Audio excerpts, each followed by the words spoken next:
So ito siya guys, ito kailangan natin to. Ito, lagyan ng trap natin. Ito. Ayun no.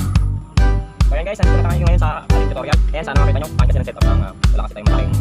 So ito na yung ganun. Ito yung pinakamaliit. Ito yung pinakamaliit na pamboost natin. Lalagay natin dito. Ito yung kaya silo natin. Ayan, silo natin sa ulo. Dito natin natin. Tali natin dito guys.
Sana abutin to ng 50 likes guys na naman or 100 likes pa.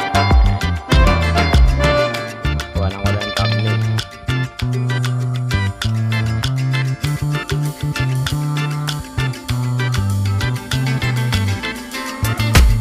So ayan guys, nilagay ko na. Ayan, ito na, alam niyo naman siguro paano yung ilagay.